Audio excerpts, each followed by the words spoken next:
बिस्मिल्लाहिर्रहमानिर्रहीम। अस्सलामुअलैकुम। मैं हूँ आपकी उर्दू की मौल्लमा राहिला समीर। उम्मीद करती हूँ तमाम तालिब इल्म खैरियत से होंगे।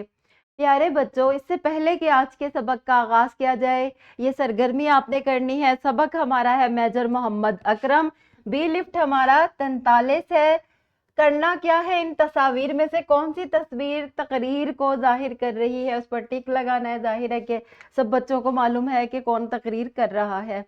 आज जो हम सबक पढ़ रहे हैं वो है बी लिफ्ट 43। कम अज कम 8 से 10 जुमलों पर मुश्तमिल तकरीर कर सके। प्यारे बच्चों, आज से पहले जो किताबें लिखी जाती थी उसमें सिर्फ लिखने का काम हुआ करता था, लेकिन अब तकरीर और बातचीत आपके निसाब का हिस्सा बना दिया गया है। और अच्छी तकरीर से आप एक बहुत ही अच्छे इस इंटरव्यू देने वाले भी बन जाएंगे। कोई आपसे सवाल पूछेगा, आप बड़े एतमाद से जवाब दे सकेंगे। तो यही आज का हमारा सबक है। तकरीर करने से पहले आपने क्या करना है, शुरुआत करनी है। शुरुआत कैसे करनी है? हमेशा सलाम से करें। सबसे पहले आपने क्या करना है, सबसे पहले आपने अच्छी सी तकरीर लिखवा लेनी है। तकरीर कैसी होनी चाहिए? उन्वान के मुताबिक। अगर यौम आज़ादी पर कर रहे हैं तो 5 से 7 जुमले यौम आज़ादी पर हों। अगर कायदे आज़म पर कर रहे हैं तो 5 से 6 जुमले कायदे आज़म पर हों। तो आपने तकरीर का आगाज़ कैसे करना है? सबसे पहले आप बिस्मिल्लाहिर्रहमानिर्रहीम पढ़ें। उसके बाद आप कहें कि सदर ज़ी वक़ार, मुअज़्ज़िज़ असातिज़ा कराम और मेरे अजीज़ साथियों। ये कहने के बाद आपने कहना है अस्सलामु अलैकुम, और बहुत एहतमाद के साथ आपने सलाम करना है क्योंकि तमाम ऑडियंस आपके सलाम का जवाब देगी। उसके बाद आपने क्या करना है? उसके बाद आ जाता है अंदाज। खड़े होने का अंदाज सीधा और पुरएतमाद हो। जब आप सामईन के सामने तकरीर करने के लिए खड़े होते हैं तो लोग आपको देख रहे होते हैं, और जब वो देख रहे होते हैं तो आप कंफ्यूज हो जाते हैं। तो आपने बहुत एतमाद के साथ खड़ा होना है और अपने हाथों के इशारों से तकरीर करनी है। डाइस पर हाथ रख ले, उससे भी एतमाद झलकता है। और आपने सामाइन की आंखों में देखकर बात करनी है, इससे भी अंदाज़ा होगा कि आप बहुत पूरा एतमाद हैं।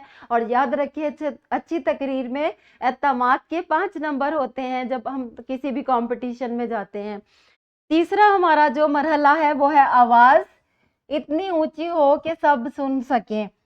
जब आप तकरीर करने जाते हैं, कुछ बच्चों की आवाज़ इतनी आहिस्ता होती है कि पीछे जो ऑडियंस बैठी होती है उन तक उसकी आवाज़ नहीं जा रही होती, या आप जो है इतने तेज़ तेज़ बोलते हैं, जल्दी जल्दी जुमले जो है, कहीं फुल स्टॉप नहीं आता, उससे भी आपका तासुर बहुत गलत पड़ता है। आपने जब तकरीर करनी है तो जब एक जुमला ख़त्म हो जाए तो थोड़ा सा आपने वक्फा देना है ताकि आपकी बात लोगों तक पहुंच सके, और आप जिस बात पर जोर देना है उसको आपने अच्छे तरीके से अदा करना है। और जिन कोई सवालिया जुमला हो तो आपने सवाल के अंदाज में पढ़ना है ताकि आपकी बात जो है लोगों को समझ में आ जाए। और आखिर में आपने क्या करना होता है? आखिर में सबका शुक्रिया अदा करें। आपने क्या करना है आखिर में? सबसे पहले तो आप मौजू को समेटते हैं। उसके बाद आपने कोई अच्छा सा ऐसा शेर पढ़ें कि तालियां बजें। शेर पढ़ने के बाद आप शुक्रिया कहें और स्टेज से उतर जाएं। ये हमारी तकरीर के 4 मराहिल हैं जिनसे गुजर कर आप एक अच्छे मुकर्रर बन सकते हैं। तो आज का हमारा जो सबक है वो तकरीर से मुतल्लिक है। तकरीर करना फ़न है, इसके लिए खुद एतमादी और बुलंद हौसले की ज़रूरत होती है। सामाईन का सामना करने से पहले तकरीर को दुरुस्त तलफ़्फ़ुज़ के साथ अच्छी तरह याद कर लें।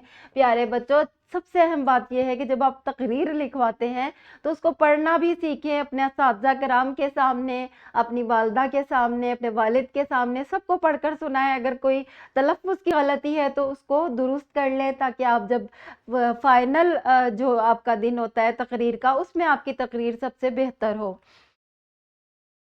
आज जो हमारी तकरीर है वो ये बच्चे करेंगे, सब बारी बारी आकर इस तकरीर को कमरा जमात के सामने करेंगे। जनाब सदर, मुअज़्ज़िज़ असातिज़ा कराम और अजीज साथियों, अस्सलामु अलैकुम।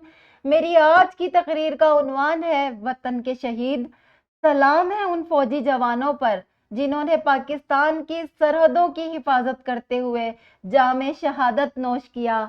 सलाम है उन जवानों पर जिन्होंने अपनी जवानी वतन पर कुर्बान की। ऐ शहीदों, तुम्हें वतन की हवाएं सलाम कहती हैं اور وطن کی مٹی تم پر ناز کرتی ہے، تم جنت کے مقین ہو۔ بقول شاعر، جب تک نہ جلے دیپ شہیدوں کے لہو سے، جب تک نہ جلے دیپ شہیدوں کے لہو سے، کہتے ہیں کہ جنت میں چراغاں نہیں ہوتا۔ شکریہ کہیں اور سٹیج کو چھوڑ دیں۔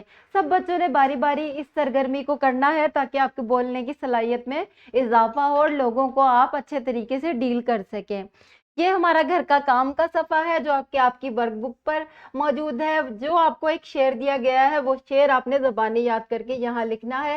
یہاں پر آپ نے میجر محمد اکرم کی تصویر لگانی ہے، نیٹ سے سرچ کریں اور یہاں پر تصویر جو ہے یا کسی رسالے سے لے کر آپ یہاں پر پیسٹ کر دیں۔ امید کرتی ہوں آج کا سبق سب بچوں کو سمجھ آیا ہوگا اور مزہ بھی آیا ہوگا۔ ملتے ہیں اگلے لیکچر میں، تب تک کے لیے اللہ حافظ۔